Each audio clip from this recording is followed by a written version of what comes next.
بسم اللہ الرحمن الرحیم۔ السلام علیکم ناظرین، میں آپ کا میزبان حسن رضا رضوی پروگرام پیغام حیات کے ساتھ زی ایم ٹی وی کے اسٹوڈیو سے آپ کی خدمت میں حاضر ہوں۔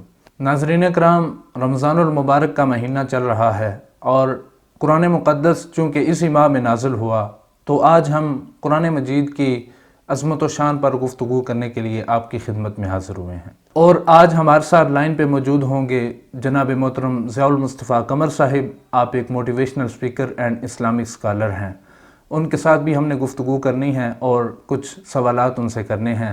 تو ناظرین اکرام، پروگرام کا آغاز کرنا چاہوں گا۔ سیدنا ابو ہریرہ رضی اللہ تعالیٰ عنہ سے روایت ہے کہ نبی رحمت صلی اللہ علیہ وآلہ وسلم نے ارشاد فرمایا، جو شخص حصول علم کے لیے کسی راستے پر نکلتا ہے تو اللہ تعالیٰ اس کے لیے جنت کا راستہ آسان بنا دیتا ہے۔ اور جب لوگ اللہ تعالیٰ کے گھروں میں سے کسی گھر جمع ہوتے ہیں اور اس کی کتاب یعنی قرآن مجید کی تلاوت کرتے ہیں اور اس کتاب کا علم سیکھتے ہیں تو اللہ تعالیٰ ان پر سکون و اطمینان نازل فرما دیتا ہے۔ اللہ کی رحمت انہیں اپنے گھیرے میں لے لیتی ہے اور اللہ تعالیٰ اپنے پاس موجود فرشتوں میں اس بندے کا ذکر فرماتا ہے۔ ناظرین اکرام، جیسا کہ میں نے آغاز میں عرض کیا کہ آج کا موضوع قرآن مجید فرقان حمید کی عظمت و شان کے حوالے سے ہے، تو یہ موضوع دور حاضر کے تقاضوں کے مطابق ہے اور بے انتہا اہمیتوں کا حامل ہے، اور جو ماہ مبارک چل رہا ہے اس کے ساتھ قرآن مجید کا ایک خاص تعلق بھی ہے، ایک خاص نسبت بھی ہے۔ اسی ماہ مبارکہ میں یہ نازل ہوا اور مسلمانوں کی فلاح کا باعث بنا۔ میں سمجھتا ہوں یہ کائنات باب سوالات ہے اور قرآن مجید فرقان حمید باب جوابات ہے، یعنی دنیا کا کوئی ایسا سوال نہیں ہے جس کا جواب قرآن مجید میں موجود نہ ہو، دنیا کا کوئی ایسا فارمولہ نہیں ہے جس کا جواب یا جس کا حل قرآن مجید میں موجود نہ ہو۔ یہ مقدس کتاب اس جہاں میں بھی اس جہاں میں بھی ہمیں کامیابی کی ضمانت دیتی ہے۔ ناظرین اکرام، بات یہاں ختم نہیں ہو جاتی۔ سیدنا عبداللہ ابن عباس رضی اللہ تعالیٰ عنہما فرمایا کرتے تھے کہ جو کوئی اللہ تعالیٰ سے کلام کرنا چاہتا ہے، جو کوئی اللہ کریم سے باتیں کرنا چاہتا ہے، تو وہ مسجد میں جائے اور قرآن مجید اٹھا کر اس کی تلاوت کر لے۔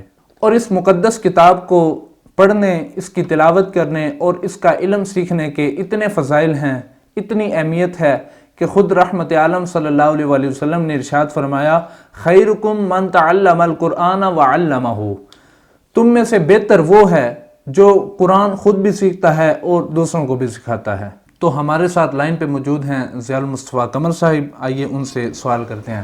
ضیاء صاحب، سب سے پہلے یہ فرمائیں کہ قرآن مجید کب نازل ہوا اور دیگر آسمانی کتب پر اس کو چونکہ زیادہ مرتبہ حاصل ہے، اس کا مقام ان کی نسبت زیادہ ہے، تو اس پر مزید میں چاہوں گا کہ کچھ آپ ارشاد فرمائیں۔ بسم اللہ الرحمن الرحیم۔ جی بہت شکریہ حسن رضا رضوی صاحب، میں آپ کا مشکور ہوں کہ آپ نے اتنا خوبصورت انداز میں یہ عوام تک ایک اچھا پروگرام ڈیلیور کرنے کے لیے مجھ سے رابطہ کیا، اور جتنے بھی ہمارے زی ایم ٹی وی کے ویورز ہیں ان تمام کا شکریہ ادا کرتا ہوں کہ آپ لوگ ہمارا پروگرام دیکھتے ہیں، پسند فرماتے ہیں۔ آج کافی عرصے کے بعد اسکرین پر آ رہا ہوں، صرف اس وجہ سے کہ کچھ مسائل تھے، کچھ پریشانیاں تھیں اور کچھ ایسی وجوہات تھی جن کی وجہ سے میں یہ تمام معاملات کو نہیں نبھا پا رہا تھا۔ ابھی بھی حسن بھائی کا رابطہ ہوا، حسن بھائی نے کہا کہ اب ہمیں ایک پروگرام ضرور کرنا چاہیے، ماہ رمضان المبارک کی ان برکت والی گھڑیوں میں ہمیں قرآن کریم کے حوالے سے ایک خوبصورت قسم کا پروگرام کرنا چاہیے۔ حسن بھائی، آپ نے جس عنوان کا انتخاب کیا ہے بہت ہی خوبصورت ہے۔ آج کے وقت کے تقاضوں کے مطابق قرآن کریم کی تعلیمات جو ہیں وہ بہت ضروری ہیں۔ آج ہم یہ قرآن کریم پر گفتگو کر رہے ہیں، اس مقدس عنوان کو لے کر احباب تک اپنی باتوں کو، اپنے پیغام کو پہنچا رہے ہیں، تو فقط مقصد اتنا ہے، تمنا ہے کہ دنیا میں کوئی کام کر جائیں، اگر کچھ ہو سکے تو خدمت قرآن کر جائیں۔ تو جو آپ نے سوال کیا کہ قرآن کریم کی دوسری کتابوں پر امتیازی شان، اس کے حوالے سے گفتگو کرنی ہے، تو سب سے پہلے میں ایک دو بنیادی چیزیں عرض کرتا ہوں۔ قرآن کریم کے نزول کے حوالے سے بھی آپ نے پوچھا، تو میں چاہتا ہوں کہ قرآن کریم کے متعلق ایک دو بنیادی چیزیں عرض کر کے پھر اپنے سوال کے جواب کی جانب آتا ہوں۔ اہل علم جانتے ہیں کہ قرآن کریم قرأ یقرأ سے مشتق ہے، جس کا مطلب پڑھنا یا جمع کرنا ہوتا ہے۔ ان دو معنوں کو اگر ہم قرآن کریم میں دیکھیں تو ہمیں یہ دونوں معنی قرآن کریم میں نظر آتے ہیں۔ پہلا معنی پڑھنا، تو قرآن کریم ایک ایسی کتاب ہے جو پوری دنیا میں سب سے زیادہ پڑھی جانے والی کتاب ہے، اس کی سب سے زیادہ تلاوت کی جاتی ہے۔ اور اگر دوسرے معنی کے اعتبار سے دیکھا جائے، یعنی جمع کرنا کے اعتبار سے دیکھا جائے، تو یہ معنی بھی قرآن کریم پر صادق آتا ہے، کیونکہ زندگی کے تمام شعبوں کو اور تمام شعبوں کے بنیادی اصولوں کو قرآن کریم میں جمع کر دیا گیا۔ اس کے ساتھ ساتھ دیگر تمام آسمانی کتب کے جتنے بھی علوم تھے وہ تمام علوم کو قرآن کریم کے اندر جمع کر دیا گیا۔ تو جہاں تک نزول قرآن کی بات ہے تو قرآن کریم ایک مرتبہ ہی لیلۃ القدر میں لوح محفوظ سے آسمان دنیا پر نازل ہو گیا، پھر وقتاً فوقتاً ضرورت کے مطابق حالات و واقعات کے پیش نظر ایک ایک دو آیات کر کے اللہ تعالیٰ آسمان دنیا سے اپنے پیارے محبوب صلی اللہ تعالیٰ علیہ وسلم کے قلب اطہر پر نازل فرماتا رہا۔ قرآن کریم کے نزول کے دو ادوار ہیں، ایک کو مکی دور کہا جاتا ہے، دوسرے کو مدنی دور کہا جاتا ہے، اور یہ 22 سال 2 ماہ اور 22 دن میں نازل ہوا، جس میں 12 سال 5 ماہ اور 13 دن ہجرت سے پہلے کے ہیں اور اس کو مکی دور کہا جاتا ہے، اور 9 سال 9 ماہ اور 9 دن جو ہیں یہ ہجرت کے بعد کے ہیں۔ جو آیات حضور سید عالم صلی اللہ تعالیٰ علیہ وسلم کی مکہ شریف سے مدینہ شریف ہجرت سے پہلے نازل ہوئی ان کو مکی کہا جاتا ہے، چاہے حضور اس وقت مکہ میں موجود ہوں، طائف میں موجود ہوں یا کسی مقام پر بھی موجود ہوں، جو ہجرت سے پہلے آیات نازل ہوئیں ان کو مکی آیات کہا جاتا ہے، اور جو آیات ہجرت کے بعد نازل ہوئیں، چاہے حضور مدینہ طیبہ میں موجود تھے یا کسی مقام پر بھی موجود تھے، ہجرت کے بعد کی جتنی بھی آیات ہیں ان کو مدنی آیات کہا جاتا ہے۔ قرآن کریم کو دیگر آسمانی کتابوں، تمام صحائف اور تمام دنیاوی کتابوں پر فضیلت حاصل ہے۔ قرآن کریم آخری الہامی کتاب ہے جو انسانوں کی ہدایت کے لیے حضور سید عالم صلی اللہ تعالیٰ علیہ وسلم کے قلب اطہر پر نازل ہوئی۔ یہ ہر قسم کے شک و شبہ سے پاک ہے اور اس کی تعلیم ہر لحاظ سے مکمل ہے۔ قرآن کریم کی چند ایسی امتیازی خصوصیات ہیں جو قرآن کریم کو دیگر تمام کتابوں پر ایک امتیازی شان عطا کرتی ہیں۔ ویسے تو بے شمار ہیں، لیکن میں کوشش کروں گا 10 ایسی خصوصیات بیان کروں کہ جو قرآن کریم کو دیگر تمام کتابوں پر حاصل ہیں۔ سب سے پہلے قرآن کریم ایک محفوظ کتاب ہے۔ محفوظ کتاب سے مراد یہ ہے کہ قرآن کریم نزول سے لے کر اب تک اپنی اصلی حالت پر موجود ہے۔ دیگر آسمانی کتب کو ان قوموں نے اپنی مرضی کے مطابق رد و بدل کر دیا اور ان کتابوں کی آیات کو اپنی مرضی کے مطابق لوگوں کے سامنے پیش کیا، لیکن قرآن کریم ایسی کتاب ہے جس کے بارے میں خالق کائنات نے فرمایا اِنَّا نَحْنُ نَزَّلْنَا الذِّكْرَ وَإِنَّا لَهُ لَحَافِظُونَ، کہ ہم نے اس ذکر کو، اس قرآن کو نازل کیا اور ہم اس کی حفاظت کرنے والے ہیں۔ جس کتاب کی حفاظت کا ذمہ خالق کائنات خود لے لے، اس کتاب کو کون چینج کر سکتا ہے؟ اس میں کون ہے جو رد و بدل کرنے کی ہمت کر سکتا ہے؟ آپ کے سوال کا جواب طویل ہونے کا خدشہ ہے، لیکن یہاں ایک بات بڑی خوبصورت ذہن میں آ رہی ہے۔ 1935 میں جب جرمنی اپنے پورے عروج پر تھا، پورے جوبن پر تھا، اپنی طاقت کے غرور میں تھا، جرمنی کے پادریوں نے پوری دنیا سے انجیل کے نسخوں کو اکٹھا کیا۔ 70 نسخے پوری دنیا سے اکٹھے کیے گئے۔ جب انہوں نے 70 نسخوں کو اپنے سامنے رکھا اور ایک دوسرے سے ملانا چاہا تو ہر نسخہ دوسرے نسخے سے بالکل مختلف تھا، زمین اور آسمان کا فرق تھا۔ اب ان کے ذہن میں شیطانی وسوسہ آیا۔ انہوں نے کہا جیسے انجیل میں فرق ہے ایسے قرآن کریم میں بھی فرق ہو سکتا ہے، ہم ایسا نہ کریں کہ قرآن کریم کے تمام نسخوں کو اکٹھا کر کے اسی طرح ہم ان کا تقابل کریں، اور جیسے ان میں تبدیلی آئی ہے قرآن کریم میں تبدیلی دکھا کر مسلمانوں کو کہیں کہ آپ کے قرآن کریم میں یہ دیکھیں کیسی تبدیلی ہے۔ قرآن کریم تو دعویٰ کرتا ہے کہ ذالک الکتاب لا ریب فیہ، لیکن یہ دیکھیں یہاں تو یہ تبدیلی نظر آ رہی ہے۔ جب انہوں نے یہ سوچا تو پوری دنیا سے قرآن کریم کے 40,000 نسخوں کو جمع کیا گیا۔ 40,000 نسخے اپنے سامنے رکھے اور کئی مہینے لگا کر قرآن کریم کے ان نسخوں کو ایک دوسرے سے ملایا، تقابل کیا اور یہ کوشش کی کہ قرآن کریم کا ایک نسخہ دوسرے نسخے سے مختلف ثابت کر دیں، لیکن ایسا کرنے میں وہ ناکام رہے۔ انجیل کے 70 نسخے اور قرآن کریم کے 40,000 نسخے، جب 70 نسخے ایک دوسرے سے مختلف نکلے، وہاں 40,000 نسخوں کا تقابل کیا گیا۔ اس وقت پرنٹنگ نہیں ہوتی تھی، قرآن کریم ہاتھ سے لکھا ہوا موجود تھا، لیکن 40,000 نسخے ایک دوسرے سے بالکل مختلف نہیں تھے، ایک زبر اور ایک زیر کا فرق بھی نہیں تھا۔ تو تب جا کر قرآن کریم کی حقانیت ان لوگوں کے سامنے آئی۔ تو اللہ تعالیٰ نے فرمایا ہم نے قرآن کریم کو نازل کیا، ہم اس کی حفاظت کرنے والے ہیں۔ دوسرے نمبر پر قرآن کریم کے بارے میں اللہ تعالیٰ نے بہت بڑا آغاز میں ہی دعویٰ فرمایا، ذالک الکتاب لا ریب فیہ، کہ یہ وہ کتاب ہے جس میں شک کی کوئی گنجائش نہیں۔ قرآن کریم میں بالکل شک کی کوئی گنجائش نہیں۔ زمانہ رسول تھا، اس وقت بھی منکرین قرآن نے یہ کوشش کی کہ قرآن کریم میں کوئی رد و بدل کر کے دیکھیں یا قرآن کریم میں کوئی ایسی غلطی دکھا دیں جس کی بنا پر ہم یہ واویلا کر سکیں، ہم یہ شور مچا سکیں کہ دیکھیں قرآن کریم میں صداقت نہیں، قرآن کریم اپنے ایک بیان سے دوسرے بیان کو بالکل مختلف پیش کرتا ہے۔ لیکن قرآن کریم نے بہت بڑا دعویٰ کیا، قرآن کریم نے اعلان کر دیا، قرآن کریم نے چیلنج کر دیا، کہا وَإِن كُنتُم فِي رَيْبٍ مِّمَّا نَزَّلْنَا عَلَىٰ عَبْدِنَا فَأْتُوا بِسُورَةٍ مِّن مِّثْلِهِ وَادْعُوا شُهَدَاءَكُم مِّن دُونِ اللَّهِ إِن كُنتُم صَادِقِينَ۔ فرمایا کہ ہم نے اپنے محبوب صلی اللہ تعالی علیہ وسلم کے قلب اطہر پر یہ جو قرآن نازل کیا ہے، اگر تم اس کے بارے میں شک میں مبتلا ہو، فَأْتُوا بِسُورَةٍ مِّن مِّثْلِهِ کہ اس جیسی ایک صورت ہی لے کر آ جاؤ۔ اور اگر تم سمجھتے ہو کہ ایک ایک کر کے اس قرآن کے چیلنج کا مقابلہ نہیں کر سکتے، اس جیسی صورت نہیں لا سکتے، وَادْعُوا شُهَدَاءَكُم مِّن دُونِ اللَّهِ، اللہ تعالیٰ کے علاوہ اپنے حمایتیوں کو لے آؤ، جتنے لوگ آپ کے ساتھ جڑ سکتے ہیں، جمع ہو سکتے ہیں، سارے مل کے بیٹھ جاؤ اور قرآن کریم کے مقابلے میں ایک صورت لے کر آ جاؤ۔ ان کنتم صادقین، اگر تم اپنے اس شک میں سچے ہو تو پھر ایسا کر کے دکھاؤ۔ لیکن مجال ہے کہ کوئی اس جیسی ایک صورت کیا ایک آیت ہی لے کر آ جائے۔ اور اس کے علاوہ قرآن کریم کی یہ امتیازی شان بھی ہے کہ یہ ایک عالمگیر کتاب ہے۔ قرآن کریم پوری نسل انسانی کے لیے نازل کیا گیا اور اس کی تعلیمات آفاقی ہیں، اور قرآن کریم کے مخاطب تمام انسان ہیں، تمام مخلوقات ہیں، اور یہ قرآن کریم قیامت تک آنے والے تمام لوگوں کے لیے ہدایت کا سرچشمہ ہے۔ اس کے علاوہ قرآن کریم کی ایک یہ بھی شان ہے کہ یہ جامع کتاب ہے، اس میں تمام علوم کو جمع کر دیا گیا ہے۔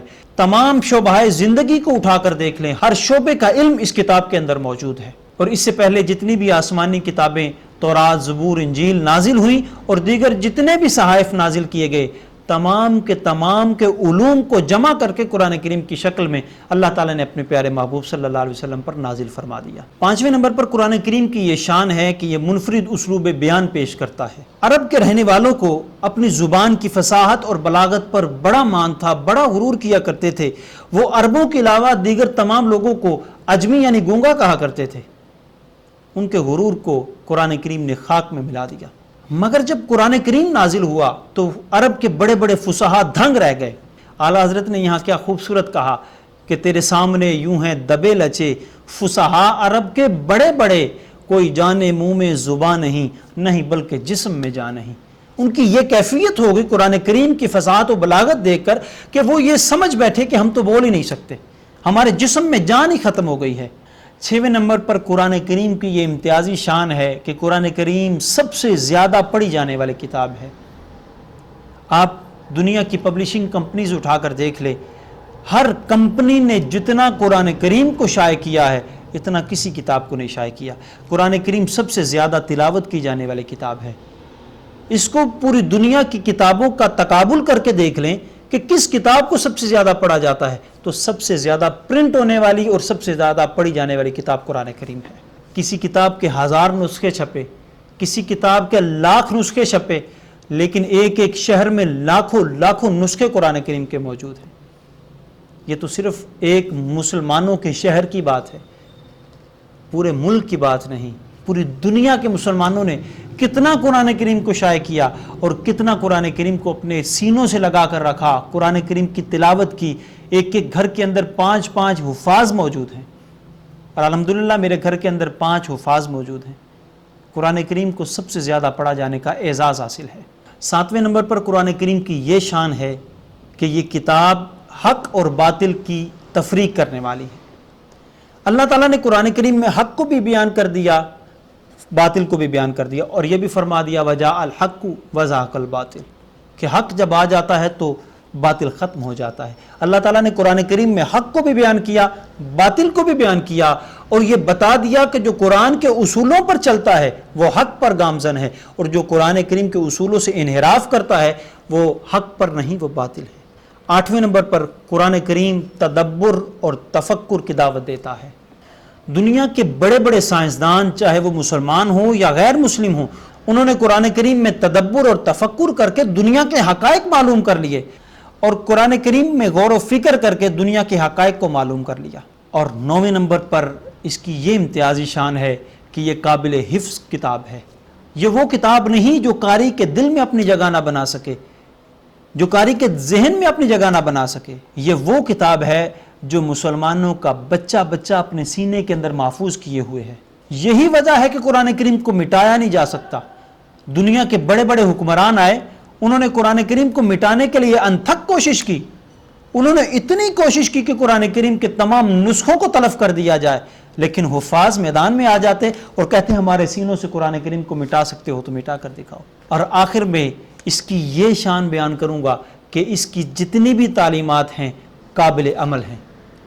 قرآن کریم خلاف قیاس باتیں نہیں کرتا، قرآن کریم ذہن سے ماورا باتیں نہیں کرتا، قرآن کریم وہ باتیں نہیں ہمیں بتاتا، وہ تعلیمات نہیں دیتا کہ جن پر عمل پیرا ہونا مشکل ہو۔ حقائق ایسے بیان کرتا ہے کہ جن کو دل بھی تسلیم کرتا ہے، دماغ بھی تسلیم کرتا ہے۔ قرآن کریم کی تمام تعلیمات جو ہیں وہ انسانی ذہن کے مطابق ہیں۔ یہ نہیں کہ انسان اس کو پڑھے اور کہے کہ یہ کیا لکھ دیا گیا ہے، نہیں، قرآن کریم کی یہ شان ہے کہ جو بھی قرآن کریم کی تعلیمات ہیں وہ قابل عمل ہیں۔ تو آپ کے سوال پہ میں نے کافی تفصیلی جواب دیا ہے، اس سے زیادہ باتیں تھی ذہن میں، لیکن کبھی موقع ملا کوشش کروں گا کہ اس پر تفصیل کے ساتھ گفتگو کر سکوں۔ ٹھیک ہے ضیاء بھائی، آپ نے بڑی خوبصورت باتیں کی ہیں اور آپ نے قرآن کریم کی ابتدائی عظمت پر بڑی خوبصورت انداز سے روشنی ڈالی ہے۔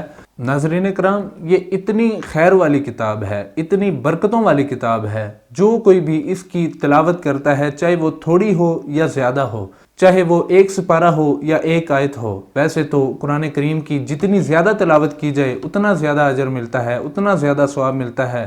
اس کے ایک لفظ کی بھی تلاوت کرتا ہے تو اللہ کریم اسے برکتیں عطا فرماتا ہے، بشرطے کہ ہمارے پاس اس کریم کتاب کو پڑھنے کے لیے وقت ہو، ہمارے اندر اس کی محبت ہو، اس کی چاشنی ہو، اس کی تڑپ ہو۔ اللہ کریم خالی دامن مرادوں سے بھر دیتا ہے جو قرآن کی محبت کے ساتھ تلاوت فرماتا ہے۔ جیسا کہ میں نے پہلے عرض کیا کہ اس کی جتنی تلاوت کی جائے اللہ کریم اتنے درجات بلند فرما دیتا ہے۔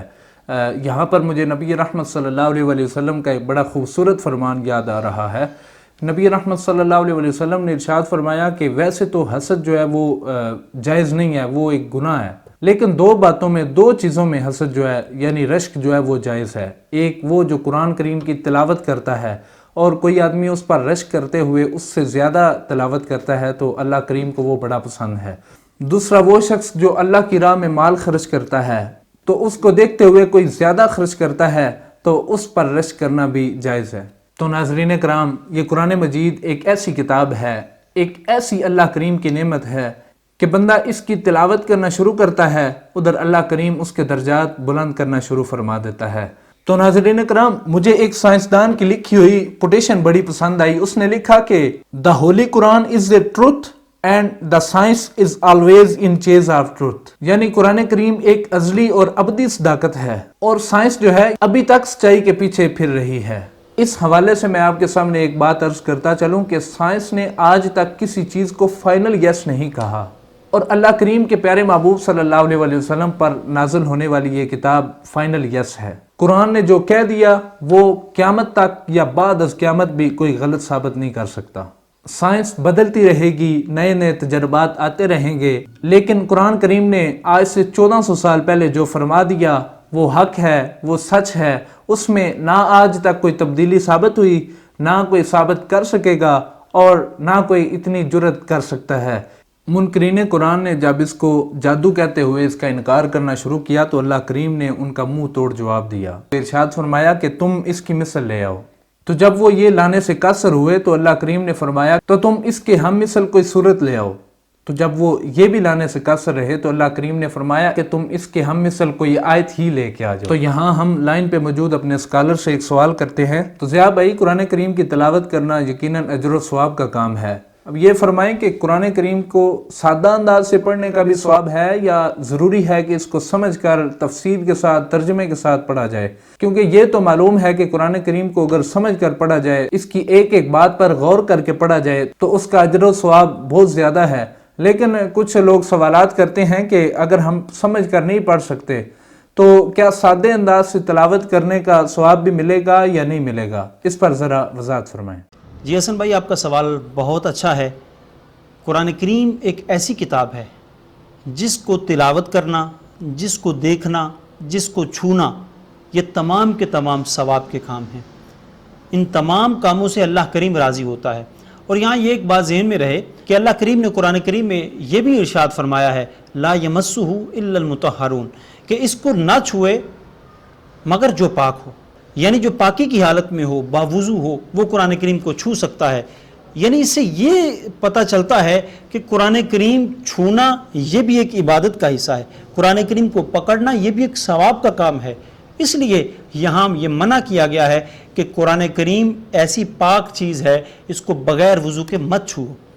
تو اس سے یہ پتہ چلتا ہے کہ جہاں قرآن کریم کو پڑھنا ثواب کا کام ہے، وہاں قرآن کریم کو چھونا اور قرآن کریم کی زیارت کرنا یہ بھی ثواب کا کام ہے۔ یہاں ایک دو باتیں میں عرض کروں گا، وہ یہ کہ سب سے پہلے قرآن کریم کی تلاوت کرنے کا کیا ثواب ہے۔ قرآن کریم الفاظ اور معانی کے مجموعے کا نام ہے۔ حضور سید عالم صلی اللہ تعالیٰ علیہ وسلم نے ارشاد فرمایا کہ جو قرآن کریم کے ایک حرف کی تلاوت کرتا ہے اس کو 10 نیکیاں دی جاتی ہے، اور ساتھ ہی فرمایا کہ میں یہ نہیں کہتا کہ الف لام میم ایک حرف ہے، بلکہ الف ایک الگ حرف ہے، لام الگ حرف ہے، میم الگ حرف ہے۔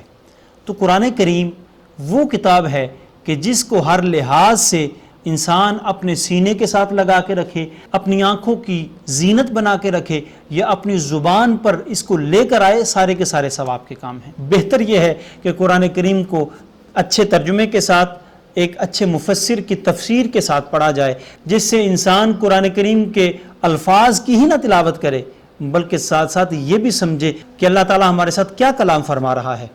تو قرآن کریم کی تلاوت کے ساتھ ساتھ قرآن کریم کو معنی کے ساتھ سمجھنا یہ بھی بہت ضروری ہے۔ تو بہت شکریہ حسن بھائی، اتنے خوبصورت پروگرام کے ساتھ گفتگو کرنے کا موقع دیا ہے۔ بہت خوب ضیاء بھائی، آپ نے بڑے عمدہ انداز میں اس سوال کا جواب دیا کہ قرآن کریم کو سمجھ کر پڑھنا، تفسیر کے ساتھ پڑھنا، اور اللہ کریم کے پیارے محبوب صلی اللہ علیہ وسلم پر نازل ہونے والی اس بہترین کتاب کو وضاحت کے ساتھ پڑھنا، یقیناً اس کا اجر و ثواب زیادہ ہے۔ لیکن جو لوگ کہتے ہیں کہ ہم سادے انداز سے قرآن پڑھنا جانتے ہیں، ہمیں سادے انداز سے قرآن پڑھنا آتا ہے، تو ان کے لیے بھی ایک بہترین خوشخبری ہے کہ اگر وہ اس کی زیارت کریں گے، اس کو پڑھیں گے اور اس کو سمجھنے کی کوشش بھی کریں گے تو اللہ کریم ان کو بے حد اجر و ثواب عطا فرمائے گا۔ تو ناظرین کرام، قرآن کریم کی ہم عظمت بیان کر رہے تھے، اس کے ایک ایک لفظ، اس کی ایک ایک آیت کی ویسے تو بڑی اہمیت ہے، بڑی فضیلت ہے، لیکن قرآن کریم کی کچھ آیات ایسی ہیں جن میں ایک لذت بھری ہوتی ہے، جیسا کہ قرآن کریم کی ایک آیت سورہ انعام کی لا رطب ولا یابس الا فی کتاب مبین، کوئی خشک و تر چیز ایسی نہیں ہے جو قرآن کریم میں موجود نہ ہو۔ اور اسی طرح سورہ قمر کی ایک آیت کل صغیر و کبیر مستتر، ہر چھوٹی اور بڑی بات اس میں لکھی گئی ہے۔ ناظرین کرام، قرآن کریم اللہ کریم کا دیا ہوا ایک ایسا تحفہ ہے جس کی زیارت کرنا، جس کو کھول کر پیار کے ساتھ پڑھنا، اللہ کریم اس کے صدقے گناہ بھی معاف فرماتا ہے، بندے کے درجات بھی بلند فرماتا ہے، اور کل بروز حشر یہ کتاب اللہ کریم کے حکم سے اس بندے کے لیے شفاعت کا باعث بھی بنے گی۔ تو میں آپ سب سے یہی گزارش کروں گا کہ چونکہ ماہ مقدس چل رہا ہے، اس ماہ مبارکہ میں جتنی عبادات کی جائیں ان کا اجر اللہ کریم بڑھا کے کئی گنا فرما دیتا ہے۔ تو قرآن کریم کی تلاوت کرنا ہم بھول جاتے ہیں، جبکہ یہ سب سے بڑا اجر و ثواب کا کام ہے۔ تو میں اپنے ناظرین کو یہی عرض کروں گا کہ اس ماہ مبارکہ میں قرآن کریم کی تلاوت لازمی کریں اور اپنے دلوں کو نور ایمان سے منور کریں۔ تو یہاں پروگرام کا اختتام ہوا چاہتا ہے، اپنے میزبان حسن رضا رضوی کو اجازت دیجیے، اللہ نگہبان۔